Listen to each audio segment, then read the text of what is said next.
Assalamu alaikum everyone, welcome to today's Matic video update for Monday 25th of July. Alright, so yesterday I talked about Matic and the potential Matic breaking the bull flag, not bull flag, it's a bull pennant actually.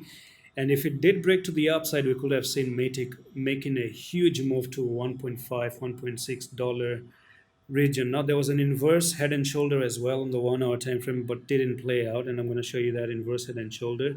It seems like the right shoulder has already been destroyed, and that really is something very, very, very bad. Okay, so this was your left shoulder, the head, the right shoulder. You broke out. You even went for the retest. You actually went a little bit higher.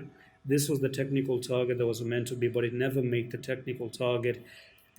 And that's something that is really bad. Okay, really, really bad. That sucks. Okay, you don't go to a target, you just go halfway, and then you start to move to the downside. That is really, really, really bad. But of course, always work with the stop loss. At least the stop loss is always going to save you. So at the moment, we are breaking to the downside, and we're putting in a potential evening star at the moment. So the green candle you see, the doji in the middle, and the red candle you see, three of them combined to become an evening star, and you're going to actually see this thing moving now potentially to the downside. So the level that I'm looking for, and previously I told you that makes sense for Matic to come and backtest, is going to be $0.6. Okay, so it could be that we are now set up for this drop down here, because this is a level I never saw being retested. And that's it for today's update on Matic. I'm going to see you with the next one. Allah Hafiz.